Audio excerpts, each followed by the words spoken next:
We think of forests as a stand of trees with large, majestic canopies towering overhead. But it turns out that forests are much more than we see. Forest ecologist Suzanne Simard has discovered trees and plants actually communicate and interact with each other. There's a purposeful sharing of resources.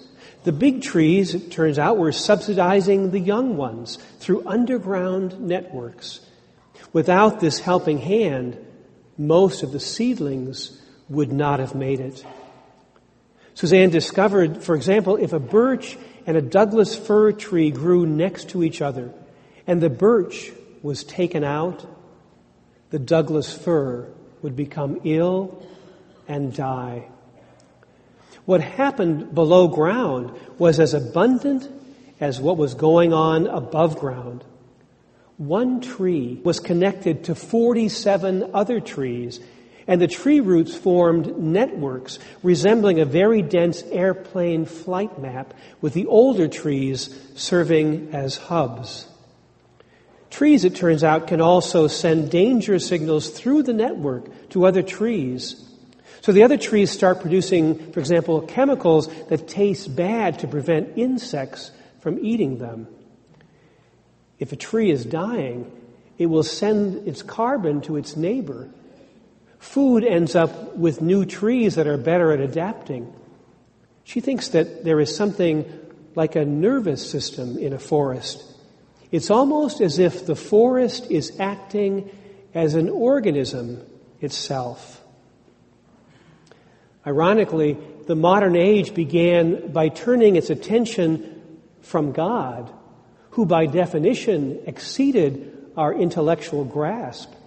We turned instead to nature, which we thought we could explore, explicate, and exploit. Turns out, the natural world is a mystery every bit as elusive as God. Notice that when Jesus was talking about God, rather than pointing to the heavens, he talks about the paltry fields of ordinary people in the hill country of Israel, where the soil is thin. There are almost no fenced-off paths, and thorns and thistles are nearly invincible. With the aid of a world that lay before his hearers' eyes every day, Jesus makes clear something about the very nature of the kingdom of God. The reign of God is happening already in the midst of people's ordinary, familiar, everyday surroundings. It does not arrive in apocalyptic thunder and lightning, not in a grand act of God that no one can resist. It has already begun. In the midst of Israel's great exile, Ezekiel knows that God does the unexpected. I bring low the high tree and make the high low. The great cedar represents the King of Judah.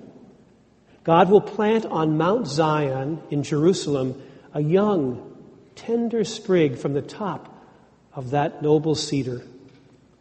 A messianic ruler in Jerusalem will bring protection and prosperity to the birds who live on his branches, and all the other trees around this noble tree will know that the Lord is God.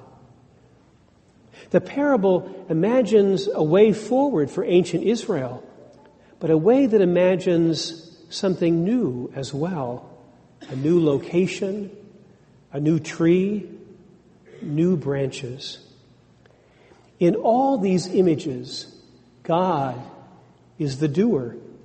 God takes, sets, breaks off, plants, brings low, makes high, dries up, and makes flourish. It is the same in the parable of the seed growing by itself. The kingdom of God is as if someone would scatter seed on the ground and would sleep and rise night and day, and the seed would sprout and grow. He does not know how. In our world, of course, there's much more we can do to encourage the seed to grow. We can genetically modify the seeds. We can irrigate the land, fertilize, spray for pests. But in the ancient world, this growth was a mystery. Everything that happens is a part of God's plan. We are not in charge. The reign of God grows in secret, in what is little, in what is inconspicuous. From beginning to end, the parable is about the coming of the reign of God. It's not about the fact that the reign of God will come only if first the seed is sown. It's certainly not about the idea that the reign of God comes slowly as grain gradually ripens. You and I can feel stuck or stalled, but God is still working. The growing seed is God's action in our lives, independent of us. God is moving our lives to something good. Despite our doubts, our frustrations and failures, God is working in silent and secret ways to keep growth alive, to move us forward. Human beings cannot bring about or force the coming of God's reign. We can only wait. We may sleep quietly at night. God brings the reign of God, God alone. The parable shows the creative power and historical might of God. No one will prevent God from working and bringing God's salvation. With what else can we compare the kingdom of God?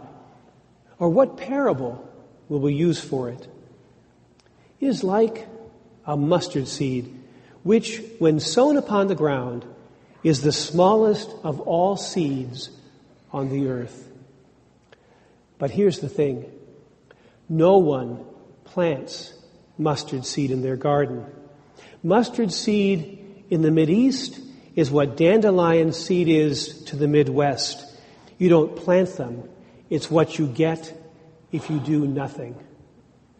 Jesus is exaggerating both the smallness of the mustard seed and the size of the mustard plant. The plant is only a bush, not a tall tree. But it does provide shelter for the birds of the air.